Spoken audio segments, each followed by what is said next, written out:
where you can get financing, low down financing, and relatively low credit score financing on an FHA loan. So it's there's definitely reasons why large down payment borrower would go FHA. Okay. That's definitely a good point, because you have to always kind of do an analysis, and that's what FHA wants to see. Is conventional a better way to go, or FHA? And a lot of times, most of the time, FHA makes a lot of sense because of that leverage aspect and because of the lower FICO score and easier way of getting the loan done. I missed something there. I'm sorry. On the 5% or on the FHA gift allowed. Mm-hmm. I thought that the down. I thought I heard Grant say that the 5% needs to be from the borrower. That's conventional. That's conventional. That's conventional. Not Well, FHA. but conventional, you got to have 15 to 20% then. No. If you're doing a gift, here, let me clarify. I'm sorry. There's a lot of moving pieces Oh, here. okay. So if you have a borrower who's buying a property and is Yeah. getting a gift, and that gift will encompass 20% of the purchase price, okay? At least 5% of those own funds have to come from the borrower, or thanks. the borrower has to have that money saved, and then they can get a gift. Okay. Okay, FHA doesn't have that requirement. Okay. FHA says all the money is a gift. Thanks. Okay. And with conventional, seasoned funds need to be for reserves. FHA does not care about reserves at all, not a requirement. But if you have kind of a tougher transaction, reserves definitely help. Reserves is a compensating factor, and I think I'll give you a list of compensating factors on some of the transactions that are kind of tougher to qualify. If you have at least 3 of those compensating factors, it definitely helps. Now, another big stigma with the FHA loans is the appraisal part. It used to be in the old days, you'd have 15 to 20 conditions to repair, and it was just a nightmare. It was almost like another inspection. That is gone. There's still going to be requirements for repairs, but it all is just health and safety issues. Earthquake straps, peeling paint, roof needs to be noticeably not deteriorating major, no discoloration. All utilities need to be functioning, and so there's going to be some requirements, but not nearly as strict as it was in the past. It was almost impossible. Back in 2001, when I did my last FHA loan prior to the revisions, it was impossible. It was like a 15-page nightmare, and I can see why. And that's why subprime became so popular. Oh, you can sell it as is, do 10-day escrows, don't worry about it. And subprime kind of took FHA's business away. I just did an FHA, and I was with a seller, and it was pretty easy. There was not. I was expecting the inspection to be a lot bigger problem than it was. The house was in really good condition, but their FHA was just known for doing these. That's a number one. Just wasn't a big issue. The issue was that they didn't tell us until 3 days before intended funding what those corrections were. 3 days before funding? Yeah, before scheduled funding. They only did that to you once? We had 5 of those. Played it 5 weeks. How fun for you. Well, the second the appraisal comes in, the realtor should be notified We were. right away, and that's the. But I think that was actually the mortgage broker, which Yeah. was on the buyer's side. Yeah. There were health and safety So it's actually issues? the appraiser that does the There was, inspection? and you know what? Just the It was a good appraiser that catch. calls It was not a big deal. It was a good catch. And who paid for Any it? other inspections other than Just to the fix it. appraiser. So it's the appraiser The that seller. calls I it. did, of Yeah. course. Oh. Yes, there are things. A lot of times these Mine is REOs huge, don't so there's have nothing. stoves anymore. The previous people have stripped the place. That's a requirement, right? No, you don't need a full kitchen. You can put together something that's temporary. It does not, but Like a microwave would be enough?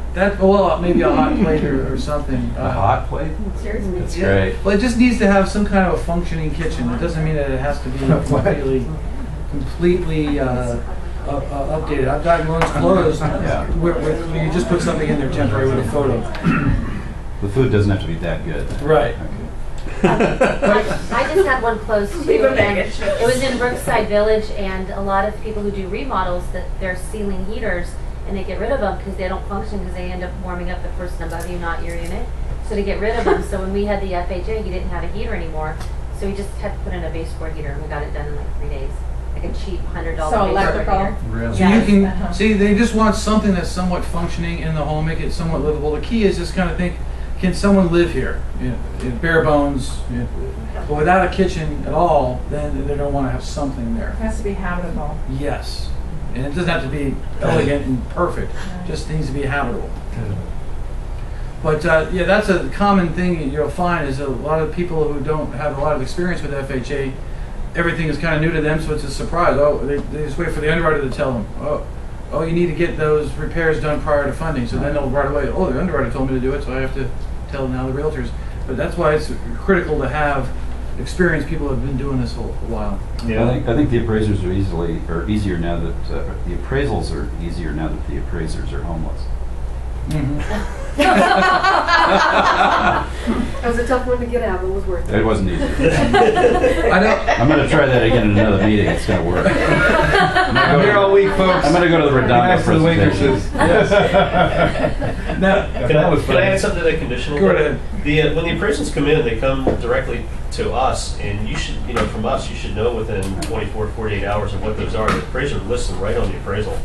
And, their health and safety items, and the one particular one that I'm working on right now, we're not due to close for 3 weeks, but it's already been emailed out to the agent and everybody what you need to do. It's 3 minor things, but yeah, there's no excuse for you not knowing about it.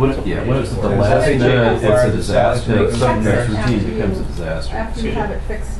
Joking. Who checks it after you have it fixed? Like if you have 3 items that need to be attended to, Yes. do they go back out there and double check it? Yes, well, the appraiser is required to do a reinspection. Okay. And it's another fee, it's another $75 fee, but We just sent the appraiser a photograph. there you go. And we did a photograph with a newspaper by it. But you gotta be careful with that.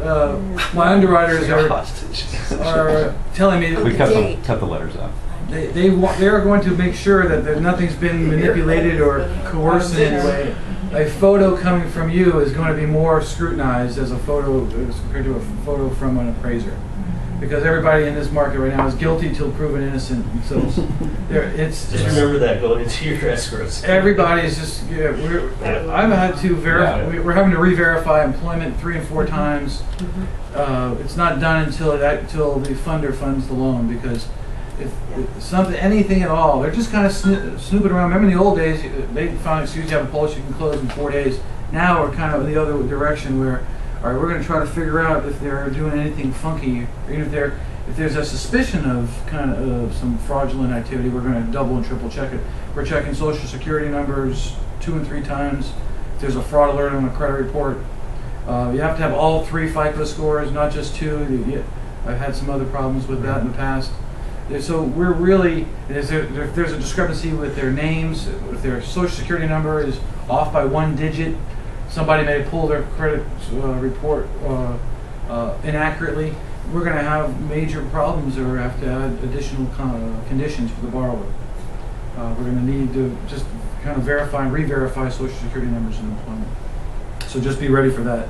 Maybe a phone call from your borrowers. Hey, my lender keeps asking me for stuff, but unfortunately, things pop up and things that are being analyzed hypersensitively. So does the seller responsible to make those repairs? Oh, that's no. On paper, the seller is supposed to get those repairs, but realtors and the buyer can get the work done. We can negotiate that amongst themselves. Exactly. You can't have credits for fees for repairs after the close. All repairs either need to be completed at the time, or you can convert it to a credit for closing costs. Oh, you can? Yes, as long as there's enough fees there. All fees can be paid: impounds, prepaids, everything. Insurance can be paid. There's no longer. It's not that differentiation between recurring and But non-recurring. they have to be fees, right? They can't just be a credit that exceeds fees. It has to be for specific items. And we have to itemize that on the statement. So when the Yesterday you boss, told us a certain way to word it in the Not non-recurring. It's just Just say towards Don't say buyers. non-recurring. Don't say Buyers. non-recurring, recurring towards buyers, Just closing closing. costs. Just and is there a limit in terms of how much that can be when you add into the 3% they ask you to pay, or is the 3% usually they ask you to pay the non-recurring closing costs? Right, but the max you could pay is 6% of the sale price. So, Okay, so a but- lot of room there. right, but you can't have a credit of 6% and then the fees only total 4.5. there has to be either maybe a sales price concession or